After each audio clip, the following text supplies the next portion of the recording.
Buzz Lightyear and Sheriff Woody were very lucky toys. They lived with Bonnie, a little girl who loved to play. Every day, Bonnie and her toys had many amazing adventures together. But one afternoon, Bonnie did not come home from school at her usual time. "Where is she?" Rex asked.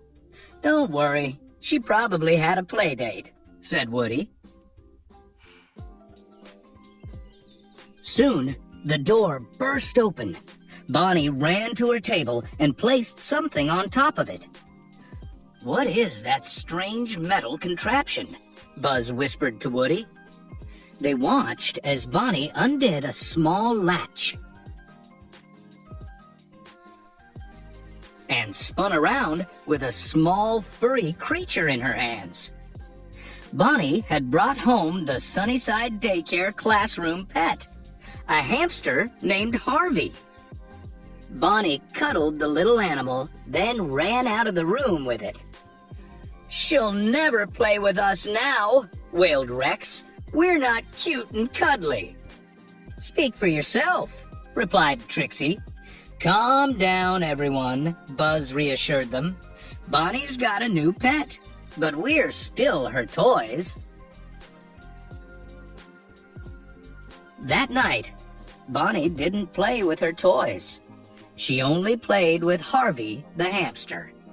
She dressed him up and took him to a tea party. She even kissed him goodnight. When Bonnie left for school the next day, the toys decided they had to do something if they wanted her to play with them that night. "I'll have a talk with the fuzzy little guy," said Woody. He began to fiddle with the latch on Harvey's cage. Woody, maybe you should keep that shut," warned Buzz. But Woody opened the door, and the hamster zipped out of the cage onto the floor and out of Bonnie's room. "Woody, how could you let him out?" cried Jessie. "I didn't do it on purpose," said Woody. "Bonnie loves that hamster," said Buzz. "We've got to find him before she gets home from school."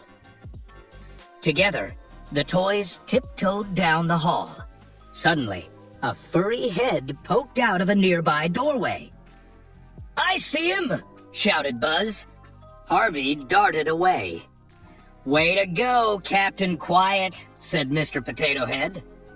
"Maybe we should split up," suggested Woody. Ham and Mr. Pricklepants looked in the laundry room. A sock was moving in the laundry basket. They climbed up to get a better look. Suddenly, Ham let out a huge sneeze. He and Mr. Pricklepants toppled to the floor just as Harvey ran out of the room.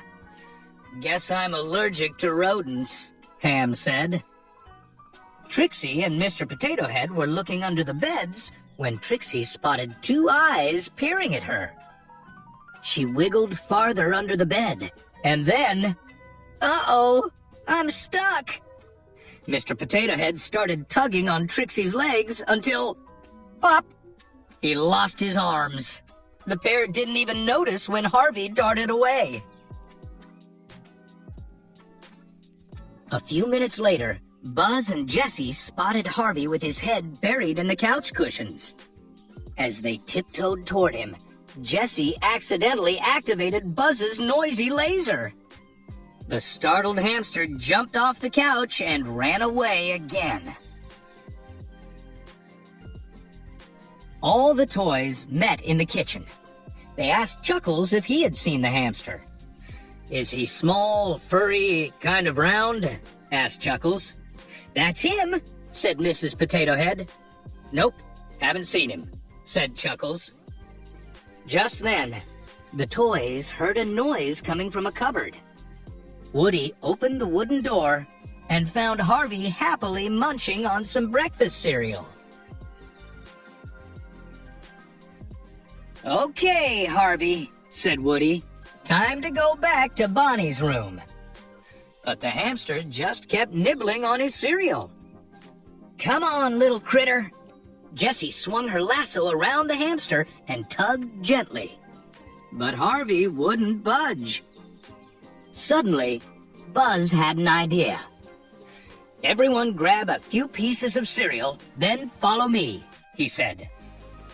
Buzz began placing pieces of cereal in a line across the kitchen floor. He was making a trail. The other toys followed. When the hamster saw the cereal on the kitchen floor, he climbed out of the cupboard and nibbled his way through the kitchen. Down the hallway, around the corner, into Bonnie's room, and back into his cage. The toys cheered. They were glad to have Harvey back where he belonged, even if that meant Bonnie wouldn't have time to play with them. Suddenly, the toys heard a car door slam. "Bonnie's home!" they cried. Everyone took their places as Bonnie burst into her room and ran to the hamster cage. "Hello, Harvey. Are you ready to meet your new friends?" she asked. The toys were surprised when Bonnie introduced them to the hamster one by one. "We're all going to play together every day," she said.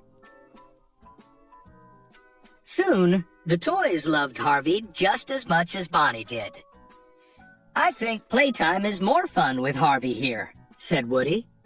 "You're right," Buzz replied. "But let's keep extra cereal around just in